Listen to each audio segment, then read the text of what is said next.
So, the Lions traded for Za'Darius Smith. And it wasn't that they needed an edge, it's that they needed this edge.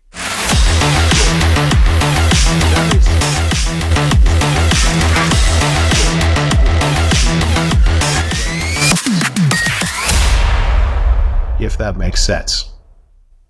I like this move. Have I made that clear? This is good. Please keep watching until at least the first ad break and hit skip when that pops up. I'm going to go through why I like this. Exhibit A. Za'Darius Smith hates the Green Bay Packers. He was drafted in 2015 by the Baltimore Ravens in the 4th round. He had to fight guys like Terrell Suggs and Matt Judon for playing time, so it took him a little while to get on the field, but when he did, he was a force. Earned himself a nice big contract in Green Bay. And in the first 2 years in Green Bay, he recorded 26 sacks, 107 tackles, and then he got hurt in the first game of the 2021 season. So with 1 year left on his deal, he and the Packers began talking about an extension. Which is to say that the Packers were talking to him about taking less money.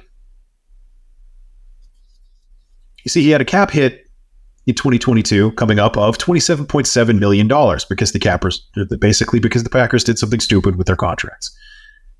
And they decided rather than pay a 30-year-old coming off of a back injury, they'd cut him and free up cap space. So a week later, he signed in Minnesota.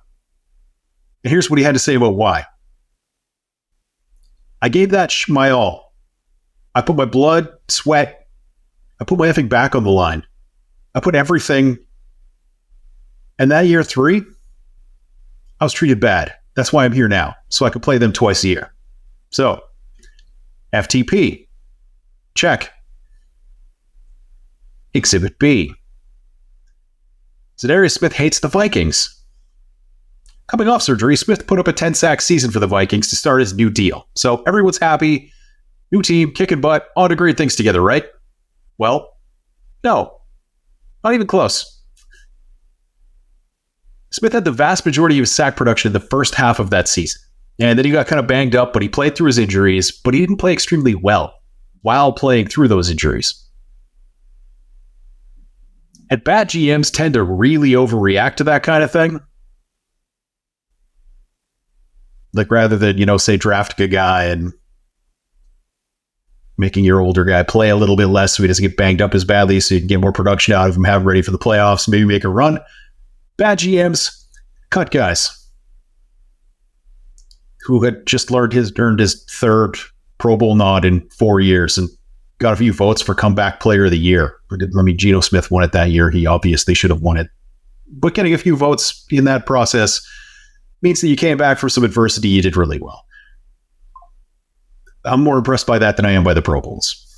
Because that's largely a product of what team do you play for, and are you okay? So the Vikings traded him and a 6th-round pick and a 7th-round pick for 2 5th-round picks. And for those of you who have looked at the math on this, you know that the actual value of a 5th-round pick and a 7th-round pick in terms of what you get eventually from those picks is about the same thing. They traded him to the Cleveland Browns. So, I mean, the guy must be a locker room cancer, right?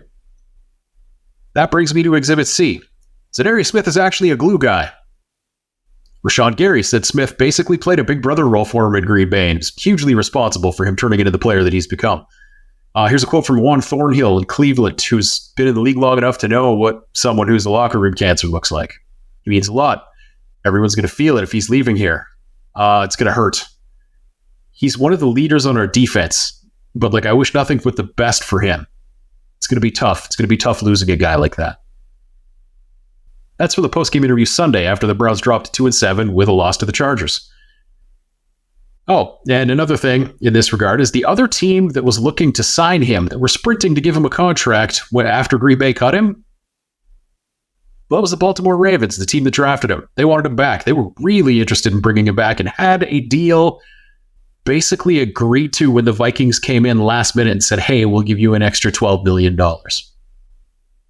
So, scathing reviews from teammates and coaches, right? No, not even remotely, not at all.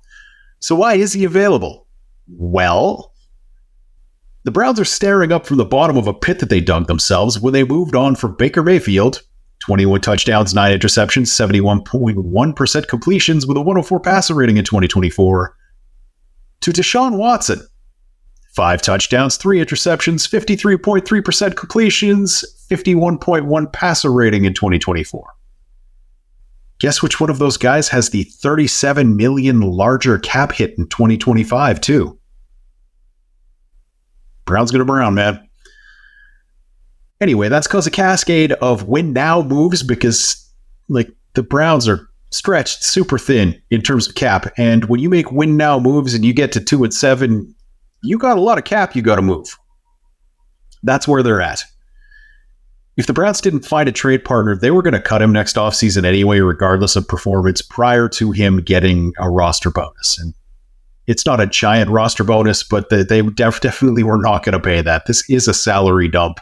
That's the only reason he's gone. I say that because Smith has 5 sacks in 9 games this season. Until Sunday, when Myles Garrett picked up 3, Smith had been leading the Browns in that category. So Smith has played great ball, hates 2 of our division rivals. He's the guy in the locker room who picks up leadership roles, and the Lions just don't have that in the D-line right now as much as they did with their top, 3 or 4 edges that are all out kind of for the foreseeable future here. The other nice thing is that Smith is still under contract for a perfectly reasonable cap hit next year. If this year works out, I suspect the Lions are going to give him a little bit of an extension because there is a void year on the end of this deal that kind of makes some cap stuff look a little weird. They'll probably fix that up. And as far as the player goes, he's a similar guy to Marcus Davenport, but without the massive chronic injury issues. I would have been calling him the best available free agent option to come in across from Aiden Hutchinson in any year that he was available, because schematically, he's the power end with enough juice to threaten the edge that everyone wants across from their stud pass rusher. It's not just a fit for this year, but next year too. And this move also makes it so that if the Lions do take a pass rusher with pick 32, the kid doesn't have to come in and be a starter immediately on a team that's trying to win now. Smith has said goodbye to teammates. He's posted a farewell to the organization on social media. He's wearing suspiciously Lions-like colors in that post also. I haven't seen the trade terms at the point where I'm recording this, but I don't really care what they are unless they're absolutely ridiculous.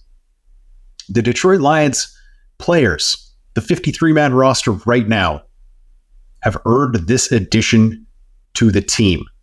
For 2 games without Hutch, that secondary has played its butt off to cover for the lack of pass rush that was there. Eventually, somebody's going to figure that out. Brad Holmes went out and got them the best guy that was legitimately available, because this is a year that the Lions have a shot at winning it all. Okay. Bravo, sir. Bravo.